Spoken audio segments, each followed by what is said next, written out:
Mega power star Ram Charan ಹಾಗೆ ಜಾನ್ವಿ ಕಪೂರ್ ಅಭಿನಯದ ಪೆದ್ದಿ cinema ರಿಲೀಸ್ಗೆ ಇನ್ನೇನು ಕೆಲವು ದಿನಗಳು ಅಷ್ಟೇ ಬಾಕಿ ಇರುವಂತದ್ದು. ಈ ಸಿನಿಮಾದಲ್ಲಿ ಹ್ಯಾಟ್ರಿಕ್ ಹೀರೋ ಶಿವಣ್ಣ ಕೂಡ ಒಂದು ಅದ್ಭುತವಾಗಿರುವಂತಹ ರೋಲ್ ಅನ್ನ ಮಾಡಿದ್ದಾರೆ. ಸೊ ಸದ್ಯಕ್ಕೆ ಶಿವಣ್ಣ ಅವರ ಕ್ಯಾರೆಕ್ಟರ್ ಏನು, ಅವರ ಪಾತ್ರದ ಬಗ್ಗೆ ಒಂದು ಸಂದರ್ಶನದಲ್ಲಿ ಸ್ವತಃ ಹೇಳ್ಕೊಂಡಿರುವಂತದ್ದು ಈಗ ಸಿಕ್ಕಾಪಟ್ಟೆ ಟ್ರೆಂಡ್ ಕ್ರಿಯೇಟ್ ಮಾಡ್ತಾ ಇದೆ. ಗೌರಾ ನಾಯ್ಡು ಅನ್ನುವಂತಹ ಕ್ಯಾರೆಕ್ಟರ್ ಅನ್ನ ಶಿವಣ್ಣ ಈ ಸಿನಿಮಾದಲ್ಲಿ ಮಾಡ್ತಾ ಇದ್ದಾರೆ. ಒಂದು ವಿಶೇಷವಾಗಿರುವಂತಹ ರೋಲ್ ಮಾಡ್ತಾ ಇದ್ದೀನಿ. ಸೊ ನನಗೆ ಈ ಪಾತ್ರವನ್ನ ಮಾಡಬೇಕಾದ್ರೆ ಸಾಕಷ್ಟು ಚಾಲೆಂಜಸ್ ಎದುರಾಯಿತು ಅಂತ ಶಿವಣ್ಣ ಹೇಳ್ಕೊಂಡಿದ್ದಾರೆ. ಒಂದು ಗರಡಿಯಲ್ಲಿ ಇರುವಂತಹ ಒಂದು ಹಳ್ಳಿಯ ಕ್ರೀಡೆಯನ್ನ ಇಟ್ಕೊಂಡು ಮಾಡಿರುವಂತಹ ಸಿನಿಮಾ ಇದು. ಸೊ ಈ ಸಿನಿಮಾ ಕೂಡ ಬಹಳ ಅದ್ಭುತವಾಗಿದೆ. ಜೊತೆಗೆ ನನ್ನ ಪಾತ್ರ ತುಂಬಾನೇ ವಿಭಿನ್ನವಾಗಿದೆ.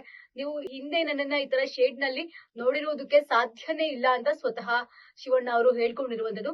ಈಗ ಶಿವಣ್ಣ ಅವರ ಈ ಪಾತ್ರದ ಒಂದಷ್ಟು ಮ್ಯಾಜಿಕಲ್ ಮೂಮೆಂಟ್ ಬಗ್ಗೆ ರಾಮ್ ಚರಣ್ ಅವರು ಕೂಡ ಮಾತಾಡಿದ್ದಾರೆ. ಅಂದ್ರೆ ಪಾತ್ರವನ್ನ ಬರಿಬೇಕಾದ್ರೆ ಈ ಪಾತ್ರಕ್ಕೆ ಶಿವಣ್ಣನವರೇ ಸೂಕ್ತ ಅನ್ನುವಂಥದ್ದು ಡೈರೆಕ್ಟರ್ ನ ಆಯ್ಕೆಯಾಗಿತ್ತಂತೆ. ಸೊ ಹಾಗಾಗಿ ಆ ಪಾತ್ರವನ್ನ ಯಾರಿಗೂ ಕೂಡ ಬರಿದೆ ಶಿವಣ್ಣನವ್ರನ್ನ ಮನಸ್ಸಿನಲ್ಲಿ ಇಟ್ಕೊಂಡೇ ಪಾತ್ರವನ್ನ ಬರ್ದಿರೋದು ಅಂತ ಕೂಡ ಇಲ್ಲಿ ಹೇಳ್ಕೊಂಡಿದ್ದಾರೆ.